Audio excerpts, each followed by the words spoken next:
Hello दोस्तों, नमस्कार। जितने भी ईपीएस 95 पेंशन धारक हैं, आप सबका हमारे नए वीडियो में स्वागत है।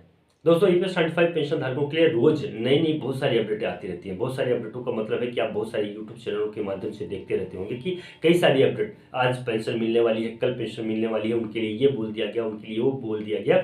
लेकिन वास्तविक में जेन्युइन जो जानकारी है, जेन्युइन खबर है, तो वो खबर क्या है? क्या सच में ईपीएस 95 पेंशन धारकों की पेंशन में वृद्धि को लेकर बातें कही जा रही है? बड़ी बड़ी बातें तो कही जाती है। राष्ट्रीय संघर्ष समिति के टीम के माध्यम से बताया जाता है कि ईपीएस 95 पेंशन धारकों को इतनी पेंशन की राशि मिलने लगेगी, 1 महीने बाद मिलने लगेगी, 2 महीने बाद मिलने लगेगी। लेकिन वास्तविकता क्या है? क्या ईपीएस 95 पेंशन धारकों के घर का चूल्हा जल पा रहा है? क्या ईपीएस 95 पेंशन धारक जो तो अपनी समस्याओं को किसी के सामने कह पा रहे हैं या नहीं कह पा रहे हैं? क्या किसी भी प्रकार का कोई जो तो ऐसा ठोस जानकारी है? तो मैं आपको बता दूं कि अभी तक ईपीएस 95 पेंशन धारकों को किसी भी प्रकार का कोई ठोस जानकारी नहीं मिला है। और ईपीएस 95 पेंशन 1 रुपए से भी लाभान्वित नहीं हुए हैं कि उनके पेंशन में 1 रुपए तक की भी वृद्धि की गई हो। अभी तक उनके खाते में पैसा नहीं मिला है। जितना उनको मिलता था उतना उनको मिलता है। संघर्ष जारी है, इसमें कोई शक नहीं है, कोई संशय नहीं है, कोई इसमें विस्मय नहीं है कि ईपीएस 95 पेंशन धारकों के पेंशन में वृद्धि को लेकर कोई काम नहीं किया जा रहा है। निरंतर प्रयास किए जा रहे हैं, प्रयत्न किए जा रहे हैं, लेकिन यह भी सत्य है कि ईपीएस 95 पेंशन धारक अभी लाभान्वित नहीं हो रहे हैं।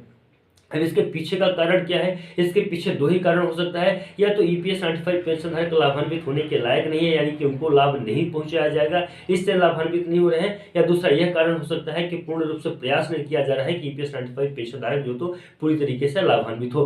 प्रयास करने में सिर्फ एक ही संस्था, जिन्हें हम बताएंगे माननीय अशोक रावत जी, जो ईपीएस 95 पेंशन धारकों के पेंशन की में वृद्धि करवाने के लिए पूरी जिम्मेदारी, पेंशनर्स की पूरी जिम्मेदारी जो तो अपने कंधे पे लेके चल रहे हैं आगे, और उससे सरकार तक पहुंचाया, बखूबी पहुंचाया। सरकार ने भी ईपीएस 95 पेंशन धारकों के पेंशन में वृद्धि करने की बात कही थी। लेकिन अब बात यहाँ पे आती है कि क्या दूसरी संस्थाएं भी खड़ी हो रही है? नहीं। तो मैं आपको बता दूं कि बहुत सारी संस्थाओं को राष्ट्रीय संघर्ष समिति की टीम, यानी कि माननीय कमांडर अशोक रावत जी ने आगे पहुंचाया है और ईपीएस 95 पेंशन धारकों के लिए वहां पे खड़ी हो रही है। तो ये यहाँ पे जो तो आप लोग क्लियर हो जाइए कि आपके लिए प्रयास किया जा रहा है, आपके लिए प्रयत्न किया जा रहा है। यहाँ पे कोई शक की बात नहीं है, कोई संशय की बात नहीं है। यहाँ से आपको क्लियर हो जाना है कि आपके लिए प्रयास किया जा रहा है। अब जो पहला नंबर की बात मैंने आपको बताया था कि दो रीजन हो सकते हैं, या तो आप ईपीएस 95 पेंशन धारकों को पेंशन में वृद्धि ही नहीं की जाएगी, या दूसरा आपके पेंशन में वृद्धि कराने के लिए प्रयास नहीं किए जा रहे हैं। तो आपको मालूम हो गया है कि प्रयास तो आपके लिए निरंतर जारी है, प्रयास आपके लिए किया जा रहा है। अब प्रयास में माननीय कमांडर अशोक रावत जी का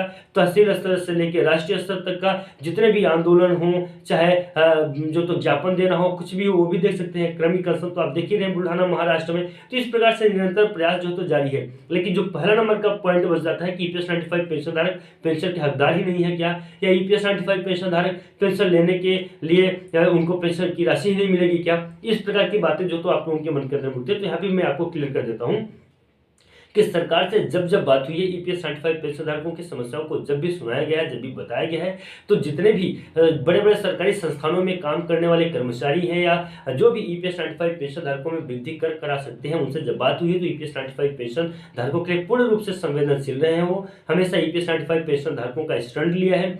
ईपीएस 95 पेंशन धारकों को बताया है कि नहीं, उनको पेंशन की राशि जो तो बढ़ा के मिलनी चाहिए, और ईपीएस 95 पेंशन धारकों को आगे चल के पेंशन की राशि बढ़ा के मिलेगी, लेकिन उन्हें बढ़ी हुई पेंशन की राशि नहीं मिल पा रही है। समस्याएं कहाँ पे हैं? अगर आपको समझ में आती है तो आप हमें कमेंट कर जरूर बताएं। हमें तो सिर्फ दो ही समस्याएं दिखाई दी, दोनों समस्याओं के बारे में मैंने विस्तृत रूप से चर्चा आपने इस वीडियो के माध्यम से किया है। अगर आपको जानकारी कुछ और समझ में आती है तो प्लीज़ कमेंट करें या हमें मेल करें। हमारा मेल ID तो आप सबको पता ही होगा।